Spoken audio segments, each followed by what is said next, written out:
ವನ್ನು ಸಂಪೂರ್ಣವಾಗಿ ನಿವಾರಿಸಿಕೊಳ್ಳಲು ನಿರ್ಧರಿಸಿದ್ದ ಆ ಸಮಯದಲ್ಲೇ ಈ ಸುರಬಾಲ ಹಿಂಸೆ ತಾರಕಕ್ಕೆ ಮುಟ್ಟಿತು.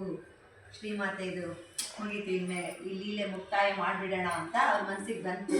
ಇವಾಗ ಇವು ಒಂದು ಕಾರಣಗಳು ಬಂತು. ಇಲ್ಲಿಂದ ಆಕೆ ಮೇಲೆ ಸುರಬೈಕೆ ರಾಧಿ ಮೇಲೆ ಒಂದು ಮಾಯೆ ಮುಚ್ಕೊಂಡಿತ್ತು ಅವ್ರಿಗೆ. ಅವಳ ನಾನೇ ಸಾಕಬೇಕು, ನನ್ನಿಂದಲೇ ಅವಳು ಒಂದು ಸ್ವಲ್ಪ ದೊಡ್ಡವಳಾಗಿ ಅವಳ ಜೀವನ ರೂಪಿಸಿ ಅವಳಿಗೆ ಕಾಲ ಮೇಲೆ ನಿಲ್ಲಬೇಕು ಅನ್ನೋದೊಂದು ಇತ್ತು ಶ್ರೀಮಾತೆಗೆ. ಅದು ಮುಗೀತು, ಏನೂ ಇಲ್ಲ, ನಾನು ಇನ್ಮೇಲಿಂದ ನನ್ನ ಲೀಲೆ ಮುಗಿಸ್ಕೊಂಡು ಹೊರಟು ಹೋಗ್ಬೇಕು, ಈ ಮಾಯೆಯಿಂದ ಬಿಡುಗಡೆ ಮಾಡ್ಕೋಬೇಕು ಅನ್ನೋದು ಮನಸ್ಸಿಗೆ ಬಂತು.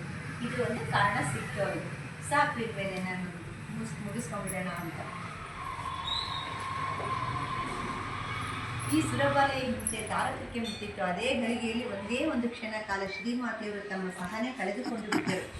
ಆವರೆಗೂ ಕ್ಷಮಾಶೀಲರಾಗಿದ್ದ ಭೂಮಾತೆ ಕೋಪದಿಂದ ಮೈಯನ್ನೊಮ್ಮೆ ಕೊಡವಿ ಬಿಟ್ಟಳು. ಎಷ್ಟು ತಾಳ್ಮೆಯಿಂದಿದ್ರು, ಕೊನೆಗೊಂದು ಕ್ಷಣ ಭಾಳ ಸುಧಾರಿಸ್ತಾರೆ ಇವರು ಅಂತಿದ್ದಾರೋ, ಅವ್ರಿಗೆ ಸಿಟ್ಟು ಬಂತು ಅಂದರೆ ಆ ಟೈಮ್ ಏನಾಗುತ್ತೋ ಗೊತ್ತಾಗಲ್ಲ. ಆ ಥರ ಶ್ರೀಮಾತೆಯವರು ತಮ್ಮ ಕೋಪದಿಂದ ಕೆರಳಿ ಬಿಟ್ಟರು. ಅಂದರೆ ಭೂಮಿ ತಾಯಿ ಹೆಂಗೆ ಬಿರುಕು ಬಿಟ್ಟೋದಕ್ಕೆ ಎಷ್ಟು ಅನಾಹುತ ಆಗುತ್ತೋ ಆ ಒಂದು ಅನಾಹುತ ಸಂದರ್ಭ.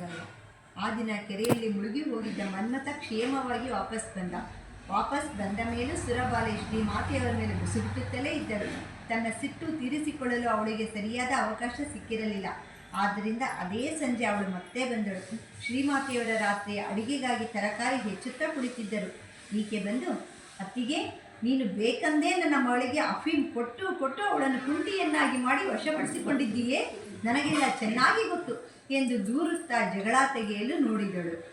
ಈಗ ಯಾವ ಕಾರಣ ಹುಡುಕಿದ್ರು ಸಿಗ್ತಾ ಇಲ್ಲ ಶ್ರೀಮಾತರಿಗೆ ಅಂತ. ಮತ್ತು ಇದು ಒಂದು, ಅವಳು ಅಂಬೆಗಾಲು ಇಟ್ಕೊಂಡು ಓಡಾಡ್ತಿದ್ಲ, ಅವಳಿಗೆ ಬಸ್ರಿನ ಮೇಲೆ ನರ ವೀಕ್ನೆಸ್ ಆಗಿಬಿಟ್ಟು ಅವಳು ಬುದ್ಧಿನೇ ಸಿಗ್ತಾ ಇದ್ದಂಗೆ ಆರೋಗ್ಯ ಸರಿಗಿರಲಿಲ್ಲ.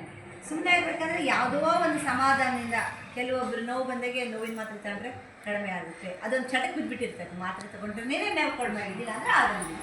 ಆ ಟೈಪ್ ಇವಳಿಗೆ ಏನೋ ಕಡಿಮೆ ಆಗಲಿ ಅಂತ ಯಾವತ್ತೋ ಒಂದು ದಿವಸ ಕೊಟ್ಟಿದ್ರಂತೆ ಅಫೀಮ್ ಅಂದರೆ ತಂಬಾಕು ಸೇವನೆ ಥರ ಇರುತ್ತೆ, ಮದ್ಯ ಸೇವನೆ ಬರುತ್ತಲ್ಲ ಆ ಥರ ಅಮಲು ಬರ ಅಂತ. ಬಟ್ ಯಾವುದೋ ಒಂಥರ ಅವಳಿಗೆ ಮತ್ತು ಬರಬೇಕು.